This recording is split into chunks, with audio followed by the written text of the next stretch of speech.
Trump ha insistido en que no va a ceder en la guerra comercial respecto a Europa. Eso está por ver porque depende de la reacción de la Unión Europea, que de momento es bastante firme, o muy firme diría yo, y ha habido declaraciones de altos dirigentes de la Unión Europea que dicen que no van a ceder ante Trump. También hay otras versiones que dicen que quizás hay que buscar una negociación mayor con Estados Unidos, lo cual me parece bien, para intentar parar esta guerra comercial absurda que perjudica no solamente a Estados Unidos, sino también a Europa y a todo el mundo. Y puede haber una subida de precios en los próximos meses que perjudique la economía de los ciudadanos de Estados Unidos y también de los ciudadanos de la Unión Europea. Y esto es algo que se puede, diríamos, acabar con esta subida de precios simplemente volviendo a unos planteamientos económicos coherentes, racionales y que no supongan una guerra comercial que perjudica a todo el mundo. Ya veremos lo que sucede en las próximas semanas y meses, porque no sería la primera vez que Trump tiene que cambiar, diríamos, su política. 5 años han pasado ya desde el inicio de la pandemia en España y en el mundo en general, desde el 2020, desde marzo del 2020. Y hay que decir que el 95% de los que fallecieron por causa del coronavirus pues tenían más de 60 años. De un total de 154.490 personas que fallecieron por causa de la COVID-19, 147.632 pues eran mayores de 60 años. Eso indica que, diríamos, no se atendieron bien las necesidades médicas de muchísimas personas ya con una cierta edad, más bien mayores.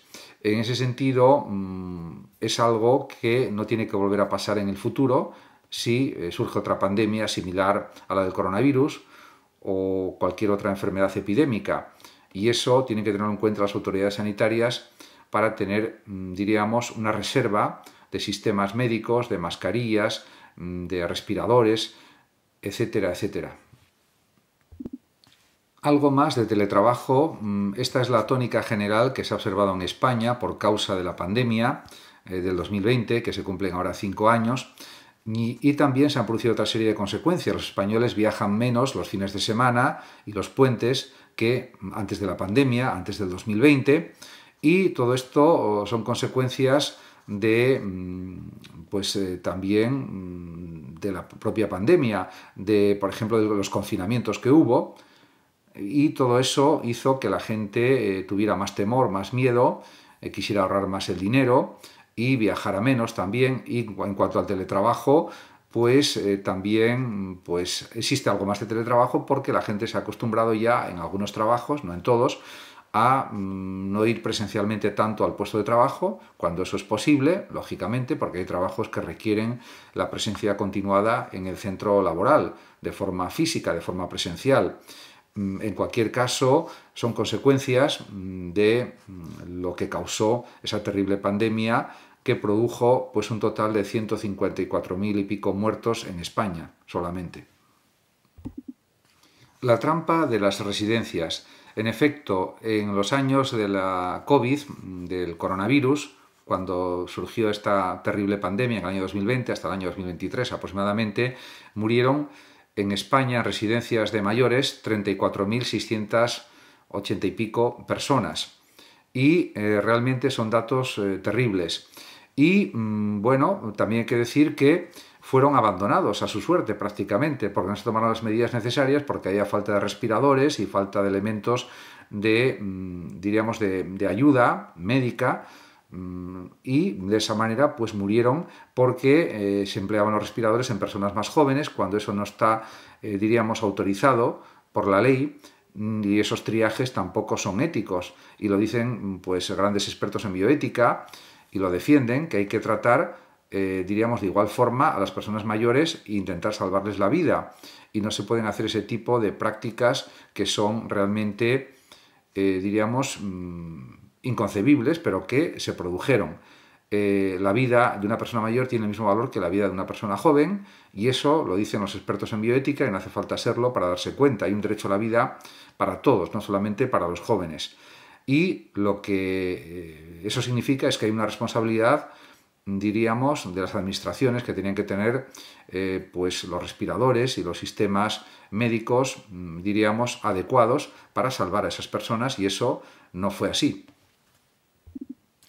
Trump amenaza con aranceles del 200% al vino europeo y a las bebidas alcohólicas europeas que se exporten a Estados Unidos. Esto es una barbaridad y realmente es algo impensable que un presidente de Estados Unidos pueda ser capaz de hacer este tipo de planteamientos. En cualquier caso, es porque simplemente se han puesto algunos aranceles lógicos al bourbon, por ejemplo, de Estados Unidos y tal, pero eso no es motivo suficiente para que él quiera eliminar la llegada de bebidas alcohólicas a Estados Unidos. Él se lo pierde, como decía el presidente de la COE en una entrevista hoy mismo a los medios de comunicación, a las televisiones. Realmente hay una preocupación en los productores de bebidas alcohólicas en España y en otros países europeos, pero yo creo que hay que mantener una actitud firme ante Trump para que se dé cuenta de que la realidad de las cosas es la que es y que Europa va a seguir firme y que no va a aceptar pues este tipo de imposiciones por parte de Trump, en el sentido de que también Europa puede subir los aranceles a las bebidas alcohólicas que lleguen de Estados Unidos a Europa al 200%, y a ver qué pasa. La Unión Europea no cede ante Trump, ante los aranceles que ha impuesto Trump, que son desproporcionados y que no son realmente lógicos ni coherentes, y que están en contra de cualquier, diríamos, planteamiento económico serio, riguroso y que sea positivo para todo el mundo, para todos los países europeos y también para el propio Estados Unidos. Y lo han dicho ya numerosos economistas de gran nivel, de gran prestigio, pero él sigue, diríamos, con sus planteamientos de guerra comercial. En cualquier caso, altos dirigentes de la Unión Europea han dicho ya de forma reiterada que van a mantenerse firmes. Ya se han subido, diríamos, los aranceles para que haya pues, unos gravámenes de 26.000 millones de euros contra Estados Unidos, y ante la última acción o la última decisión que parece ser que ha tomado Trump, que es subir al 200% los aranceles a las bebidas alcohólicas que llegan a Estados Unidos, vinos europeos, champán, etcétera, y otras bebidas alcohólicas, pues la línea a seguir sería poner el 200% también a las bebidas alcohólicas que puedan llegar a Europa de Estados Unidos.